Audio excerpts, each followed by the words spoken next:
We'll discuss about elastic collision in one dimension.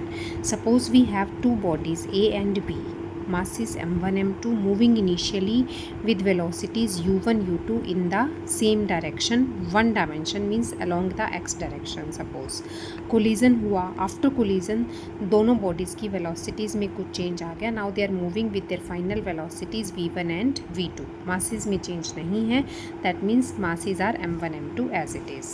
Now we know that in any kind of collision momentum remains conserved. तो linear momentum conservation लगा दिया. Mass momentum क्या होता है? Mass into velocity. तो momentum of first body plus second body is equal to first plus second after collision. Momentum before collision is equal to momentum after collision. अब first step हमें याद रखना है कि फर्स्ट इक्वेशन से momentum conservation को number 1 दे दिया. मोमेंटम कंजर्वेशन से हमें मासेस कॉमन लेके एक इक्वेशन बनानी है. मासेस कॉमन लेके मीन्स m1 को कॉमन लिया तो u1 यहाँ एज इट इज़, उधर से v1 इधर आके माइनस का हो गया. सिमिलरली m2 इधर पड़ा है, m2 रखा as it is, v2 as it is, m2 को इधर लाए तो u2 will come with minus sign. तो मासेस कॉमन लेते हुए हमने इक्वेशन नंबर 2 बना लिया. स्टेप हमें याद रखना होगा. क्या करना है? फर्स्ट इक्वेशन मोमेंटम कंजर्वेशन की लगाई, आफ्टर दैट मासेस कॉमन लेते हुए इक्वेशन नंबर 2 बना दी. इन द सिमिलर वे फिर हमें पता है कोलिजन इलास्टिक हम डिस्कस कर रहे हैं, और इलास्टिक कोलिजन में खास बात क्या है कि काइनेटिक एनर्जी भी कंजर्व रहती है. Now applying kinetic energy conservation, that means half m1 u1 square plus half m2 u2 square is equal to half m1 v1 square plus half m2 v2 square. Kinetic energy before collision is equal to kinetic energy after collision. Half common लेके cancel हो जाएगा. Again the equation will remain like this. Again the same step, masses common लेते हुए हमें एक और equation बना लेनी है. m1 कॉमन लिया, u1 square as it is, उधर से m1 वाली टर्म इधर आई तो v1 स्क्वायर इधर आके माइनस का हो गया. m2 कॉमन लिया, v2 square as it is, उधर से m2 वाली टर्म इधर आई तो u2 स्क्वायर नेगेटिव में हो जाएगा. अभी सिमिलरली इसको नंबर 3 दे दिया. अब मासेस कॉमन लेते हुए नंबर 2 और नंबर 3 हमने बनाया है, तो dividing number 3 by number 2, equation masses cancel हो गए. Equation will remain like this. अब न्यूमरेटर में हमारे पास क्या पड़ा है? A square minus b square identity use हो रही है. तो here we will open this identity a minus b into a plus B.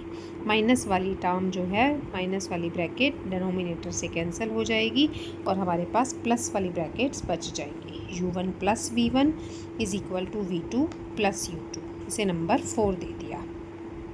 Clear? Steps हमें थोड़े थोड़े याद रखने हैं. फर्स्ट इक्वेशन हमने बनाई मोमेंटम कंजर्वेशन वाली, मासेस कॉमन लेके नंबर 2 बना दिया.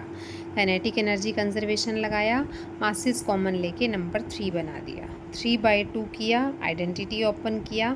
अब जो रिलेशन बच गई उसे नंबर 4 बना दिया. अब इस नंबर 4 से हमें याद रखना है किसी भी एक फाइनल वेलोसिटी की वैल्यू को निकाल के हमें क्या करना है?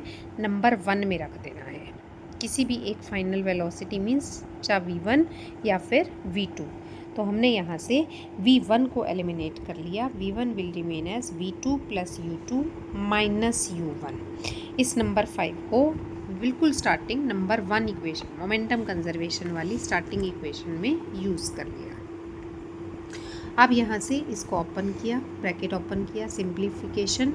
आफ्टर दैट अब हमें क्या करना है? इस टॉपिक के अंदर इलास्टिक कोलिजन को डिस्कस करना है. तो जब भी कोलिजन को हमें डिस्कस करना है, दैट मीन्स हमें कोलिजन के बाद बॉडीज़ का फाइनल इन्फॉर्मेशन देना है कि with what velocities the bodies are moving. It means discuss के अंदर हमें बॉडीज़ का फाइनल वेलोसिटीज़ का इन्फॉर्मेशन देना है. v1 v2 को एलिमिनेट करना है.